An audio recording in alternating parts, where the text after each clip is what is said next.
Hi, this is Alex from phpacademy.org with a video tutorial for the new Boston. Now, in this example application, we're going to take a look at creating a simple drag and drop list. And by this, we're going to be dragging particular elements. In this case, we're going to be dragging li elements from an unordered list into a div and then appending the text associated with them. So essentially what it's going to look like is this. And what's going to happen is we're going to be able to drag elements into this div and they actually append on here, and then we can drag more than one element in if we like. Now this isn't a foolproof shopping list, I guess. The names here give away that it's sort of food items, but it does give you a good idea of how we are appending the text inside of here, depending on what we drag in. So it's a really good way to practice the draggable and droppable elements using jQuery UI. Okay, so let's go ahead and look at the code. This is the index page. We've obviously included jQuery, the jQuery UI, and UI.js, which we're going to be writing our code in. Now we've also got style.css, which is extremely important because we're going to need to style up a lot of our page, as well as the borders associated with the list, and obviously the list itself. So the first thing we're going to do is create an unordered list, and inside here we have each li element, and I'm going to have 3 of these for 3 different items. This works with an unlimited amount of items within li tags, so you can add as many items as you want. So I'm just going to go ahead and create a few items here. And now that I've done this, let's go over to our page and you can see that we have something looking like this. Now I want to style this up to remove some of these bullet points as well as the padding as well on this. Let's go to style.css, which I've included in my document as well, and let's go ahead and style the unordered list. So we're going to have a width of 100 pixels because by default this reaches out across the document and we'll have problems dragging. I then want to set the padding to 0 pixels, and what this is going to do is just pull that in a little bit, and we want the list style to be none, so we don't have any of the bullet points. Okay, so now that we've done this, let's go ahead and create our div, which will be our list area. I'm going to give this an ID of list. Now at the moment obviously we don't see anything, we need to go ahead and give it some style. So inside here we want to style our list element, our list div on our page, and the width of this is going to be 120 pixels, and the height I'm going to set to 180 pixels, and then going to give it a background color just so we can see where it is, and that's going to be F0, F0, F0, and the border by default is going to be set to 1 pixel, solid and black. So now we have something that looks like this, so we're going to eventually be able to drag these inside here. Now when we drag elements over, we want this border to increase to 2 pixels, so I'm going to go ahead and create a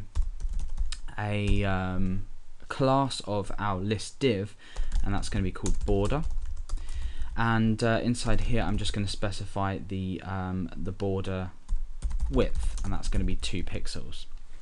Okay, so now that we've done this, we need to go ahead and actually start to create our UI.js, which, like I mentioned earlier, we have included in the page, and this is going to make these li elements draggable. So let's create a document ready point here, and inside here we have a function. Okay, so once this is done, once the page has been loaded, we want to make these elements here draggable so we can drag them around the page. So the first thing we do is we go ahead and use a selector. This time what we're doing is we're selecting li on its own. So all li elements on the page we want to make draggable. Now there's a few things we need to specify in here, being the options for the draggable element, or draggable function, I guess, if you want to call it.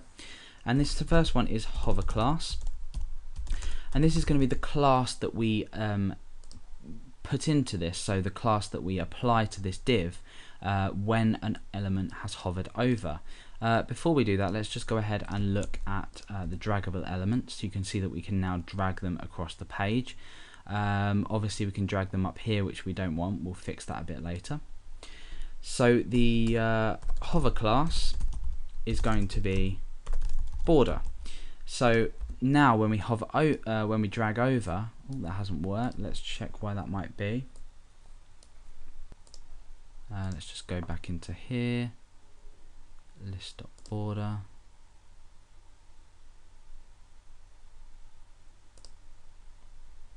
We might want to go and say border 2px solid black. Oh, sorry, my apologies. I have absolutely no idea what I'm doing. The draggable doesn't take a hover class because this is the draggable element. Okay, so that probably threw you off a bit, but the draggable element doesn't take the hover class. I'm thinking of the div itself. So let's go ahead and actually set the correct properties to draggable. So the containment of this we need to set to our document. And what this does is it stops our elements going off of the page. You can see that now they've stopped once my cursor leaves the document itself. The next thing we want to do is set revert to true. And what this will do is it will revert the element back to its original location once it has left here, so it won't stay in a particular place forever. That's extremely important because we want to drag, append, and that return to its original place. Okay, so now on with the actual list itself. We're going to go and make the list, so we reference this as hash list, so we're using a ID selector, and we want to make this droppable. So now that we've made it droppable, nothing has actually changed because we haven't applied any events or any properties to it. Now we want to test that it actually works, so what we're going to do is inside curly brackets we want to say drop function, and then inside this function we're just going to go ahead and say alert. Let's just pull that over a bit. We want to say alert dropped, and this will check if it's working. So yeah, it is working. As I drop this element over, we have this dialog saying dropped, and then that reverts back to its original position.